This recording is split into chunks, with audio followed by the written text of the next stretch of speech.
სამარწყო სეზონის დასაწყისი 2026 მოგესალმებით ძვირფასო მეგობრებო, ძვირფასო გამომწერებლო, თქვენ კოლხი ფერმის YouTube არხზე იმყოფებით და სანამ დავიწყებთ ძალიან საინტერესო და მნიშვნელოვან ვლოგზე საუბარს, მინდა გთხოვოთ რომ აუცილებლად გამოიწეროთ ჩვენი YouTube არხი, რათა კიდევ უფრო მეტ დაინტერესებულ ადამიანს მიეცეს საშუალება რომ იხილოს და მოისმინოს მეტი ინფორმაცია. დავიწყეთ.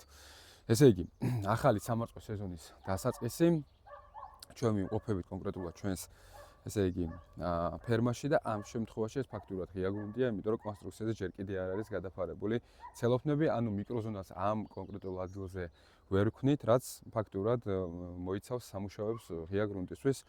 და დღეს ვისაუბრებთ ვლოგში ორ თემასთან დაკავშირებით. პირველი, ესე იგი, ვიცით რომ დასაწყისში აქტივაციის დროს, როდესაც უკვე ენერგიები გამოიგუძებენ ზამთრის ძილის შემდგომ, აუცილებელი არის რომ მას მიეცეს ესე იგი ფოსფორის მაღალი შემცველობის ფორმულა, თავიდან გააჩნია ენერგია ახალად დარგულია თუ მაგალითად მეორე წლის არის ესე რომ ვთქვა, ამას ძალიან დიდი მნიშვნელობა აქვს აქტივაციისთვის და ესე იგი თუ ენერგია მაგალითად ჩვენ შემთხვევაში როგორც არის მეორე წლიანი ენერგია და ნეიტრალ რემონტატულ სახეობებზეა საუბარი, თუმცა მოკლე დღის სახეობებიც არ განსხვავდებიან კვების თვალსაზრისით პირველ ეტაპზე.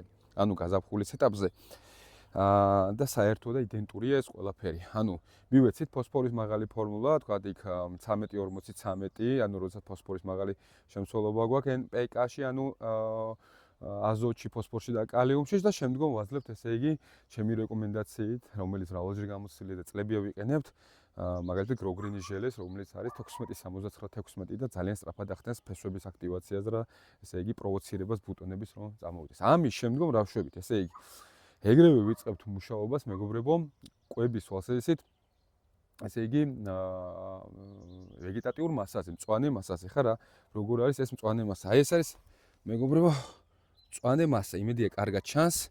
აი ესეთი მწვანე მასა უნდა მივიღოთ და 27 დავიწყეთ, ესე იგი მუშაობა, რომელმაც მოგცა საშუალება, რომ ესეთი ძლიერი ვეგეტატიური მასა წამოხსლო და ძლიერი ვეგეტატიური მასა რაში გვჭირდება იმისათვის, რომ მთელი წლის განმავლობაში აი ეს ნაყოფები, რომელიც აი აქ მოდის, მან მოგცეს, ესე იგი, მან უпростоრად აი ამ ვეგეტატიურმა მასამ აიტანოს ამ ნაყოფის მთელი ტვირთი, პირდაპირ გაგებით ტვირთი, აი ამასაც შეგახედებთ აი აქ, ტვირთი და მას არ კონდეს თქვა პრობლემა, იქ შეიძლება ენერგიებზეც იმუშაობს, წყალებზე ანუ და რომელიც ენერგად გარდაიქმნება შემდგომ და მოგცეს ესე იგი შესაბამის შედეგი და არ კონდეს მას პრობლემა ამ ტვირთის ესე რომ თქვა წყალებში ზიდვის. აი ნელ-ნელა უკვე გადავდივართ მაგალითად აი დამწიფების ხანაში. ხო, წელს სამწუხაროდ ბევრი დრო არ მქონდა რომ ამ მიმართულებით მევუშავა რაღაც სხვა პროექტების და სხვა საქმეების გამო, თუმცა ყველაფერი კარგად და ნორმალურად მიმდინარეობს. ეხლაც ძალიან მაყოფილი ვარ ვეგეტატიური მასის ზრდით და ფესვების აქტივაცია.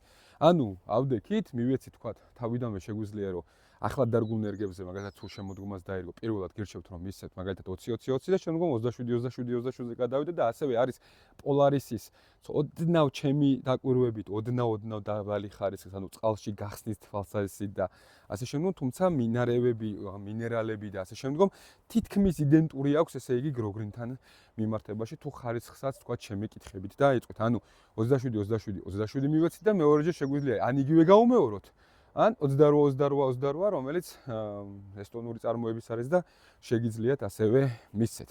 ხო, მივეცით ახლა ეს ყველაფერი ორჯერ ვეგეტატიური მასა, მწვანე ფოთლოვანი მასა წამოგვივიდა მასიურად და შემდგომი რაც უნდა გავაკეთოთ, ეს არის როგორც კი წამოგვივა, ესე იგი ნაყოფი, აი ნახეთ მეორე მხარეს განმოვალ, აქ შედარებით სხვა სიტუაცია, ნახეთ.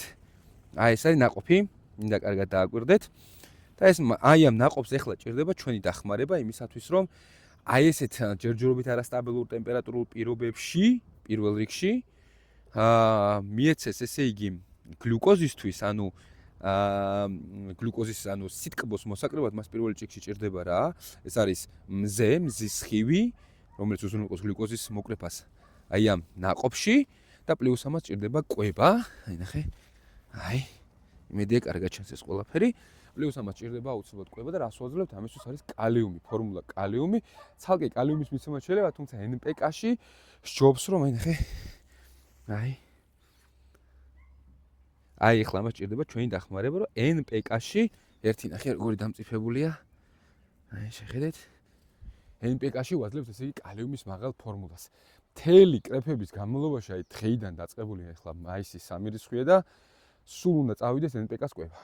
მიეცა NPK, ესე იგი კალიუმის მაღალი შემცველობით მოიკრიფა, შემდგომ ისე მიეცა და დაახლოებით 5 დღიანი ინტერვალით ეს ყველაფერი შეგიძლიათ აკეთოთ. ნუ ეს არის ერთ-ერთი სტანდარტული ფორმა და არსებობს კიდევ სხვა ფორმები სხვადასხვა სისტემებზე მომუშავეებისთვის. ასე რომ ეს არის ესე რომ ვთქვათ უნივერსალური ფორმულა, რომელსაც ყველა აზრს აი ესეთი შედეგები გვაქვს წელს, რომელსაც მე ჯერჯერობით ძალიან ყვაყოფილი ვარ და ნახოთ ესე იგი შემდგომ როგორ გაგრძელდება. ნუ ძირითადი გამოწვევები კვლავ წელს არის, რა თქმა უნდა, არასტაბილური ამიდების და გამო სიდამპლეებზე ცალკე ვისაუბრებთ.